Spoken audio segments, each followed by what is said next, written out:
Today, we're diving into one of the most mysterious and most anticipated projects in the gaming world. The game we've been talking about for years without even seeing one proper trailer, but every time 9 and 7 Day arrives, the entire internet loses its mind. Yes, we're talking about Mass Effect 5. The details BioWare has been keeping under wraps, Liara's return in a second. We're going to break down everything we know so far and what's been happening behind the scenes step by step. If you enjoy this kind of gaming content, don't forget to like the video and subscribe to the channel. Now, if you're ready, let's begin. Mass Effect 5 is currently standing right in front of us as one of the most mysterious and most anticipated projects in the gaming world. The fact that BioWare has shared almost no concrete details for years makes it feel like there's a much bigger plan behind this game than just a standard sequel. Because in a franchise as established and story-driven as Mass Effect, long silence is usually part of a deliberate strategy, and that strategy is designed to slowly push player expectations all the way to the peak. When we look at the first teaser trailer, the most striking detail is Liara T'Soni's return. On a snowy, seemingly abandoned planet, Liara finds a piece of N7 armor lying on the ground, and that moment directly points to Shepard's legacy and the scars of the old war. And the Reaper sounds we hear in the background make it crystal clear that what happened in Mass Effect 3 isn't a closed chapter, it's a critical past that will form the foundation of the new game. BioWare later confirmed that those Reaper sounds were intentionally added to the trailer. So what we're seeing here isn't a simple nostalgia move or a small detail sprinkled in just to make fans happy, it's a strong message that defines the story's tone, atmosphere, and the themes it will be built on. And that makes it feel like Mass Effect 5, instead of being a completely fresh start, could deliver a darker, heavier narrative that puts the consequences of the Great War at the center. But this is where the really interesting part begins. The phrase Godspeed that we hear in the trailer is a critical detail that directly connects to Mass Effect Andromeda. That word was used during the Tempest's first launch in Andromeda, and it strongly implies that the new game may not only be a continuation of the original trilogy, but could also be part of a much bigger story that builds a bridge between two galaxies. So Mass Effect 5 might not stay as just a continuation of the Shepard era. It could also reconnect the unfinished story that began in Andromeda back into the main series and unify the entire Mass Effect universe under a single timeline and one massive narrative. That makes it feel like the game could be preparing for a grand merge storyline that retroactively makes every Mass Effect game so far even more meaningful. The mysterious posts shared on N7 Day 2023 gave us clues that deepened what we know about Mass Effect 5 even further. In the encrypted messages, BioWare dropped piece by piece. Phrases like Andromeda distress signal detected showed that the connection between the two galaxies isn't just a theory, it could be important enough to sit right at the center of the 10 story.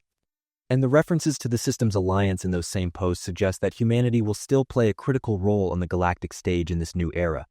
The word Epsilon mentioned in those encrypted messages became a key for fans. Because Epsilon is the fifth letter of the Greek alphabet, it's almost universally accepted that this is a direct reference to Mass Effect 5. In other words, BioWare is basically implying that this isn't a side project or a spin-off, it's the official fifth mainline entry.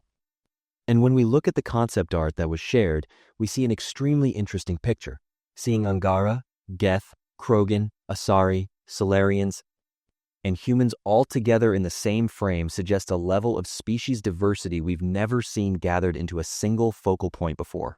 That could point to a galaxy-spanning alliance or maybe even the creation of a new council order. Another major detail BioWare has specifically emphasized is that Mass Effect 5 will be a fully single-player experience. With EA pushing hard toward live service games in recent years, a lot of fans were worried, but the studio clearly stating that they're focusing again on storytelling and character relationships gives strong confidence that the Mass Effect soul will be protected. BioWare officials have even openly said that romance and character bonds will play a major role in the new game. And that shows Mass Effect 5 is preparing to deliver not just action and exploration, but also an emotionally powerful narrative shaped by the player's decisions. Right now, the biggest question mark around Mass Effect 5 is which ending from Mass Effect 3 will be considered canon, meaning officially accepted. Because at the end of the trilogy, players were given 3 different endings, and each one shaped the galaxy's future in completely different ways. If the new game is going to be built directly on top of that finale, it means BioWare will have to officially commit to one of those three outcomes. When you put all the teasers, visuals, and concept art together, we can see that the galaxy is still standing. And that makes the Destroy ending where the Reapers are eliminated feel like the strongest canon candidate. Because that ending led to a dark era where synthetic life took massive damage and the galaxy was left needing to be rebuilt from the ground up. If Destroy truly becomes canon, Mass Effect 5 could show us a galaxy trying to rise again after devastation.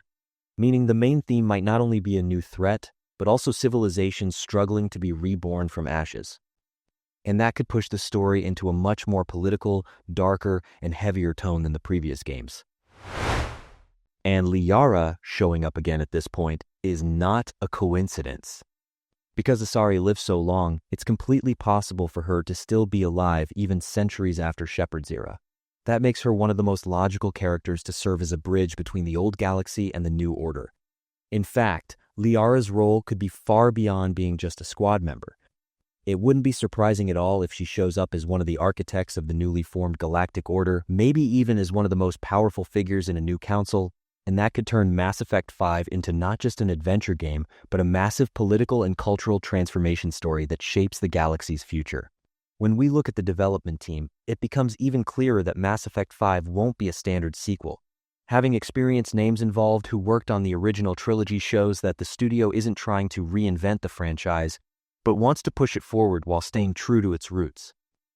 And that's a strong signal that we're going to get a much stronger Mass Effect in terms of writing, character depth, and world consistency. The fact that the game is still only in pre-production suggests the release date is still pretty far away. But at the same time, that also shows BioWare wants to take its time and deliver something big and ambitious that will satisfy the fans. So Mass Effect 5 may not be a quickly pushed out sequel, but could be preparing to become the foundation stone of a long-term new trilogy. When all these clues come together, the idea gets stronger and stronger that Mass Effect 5 will both honor the legacy of the Shepard era and launch a brand new galactic age by building a bridge to Andromeda. And that puts the game in a very special place not only for Mass Effect fans, but for anyone who loves sci-fi RPGs. And if BioWare can bring this vision to life in the right way, Mass Effect 5 could become not just a sequel, but the beginning of a new legend that people will talk about for years. Seeing the new order rising from the ashes of the galaxy, witnessing how the legacy of old heroes is shaped, and stepping into a brand new journey could turn into an unforgettable experience for players. Mass Effect 5 isn't just a sequel. It could be a massive turning point that brings together both the legacy of the Shepard era and a new galactic age built through Andromeda. If BioWare truly makes the right moves, we could be looking at a game that people will be talking about for years, maybe even the foundation of a brand new Mass Effect trilogy. Now I'm curious, which Mass Effect 3 ending do you think should be canon? Destroy, Control, or Synthesis? Make sure you write it in the comments. Let's grow these theories together. And don't forget to like the video and subscribe to the channel. See you in the next videos. Take care.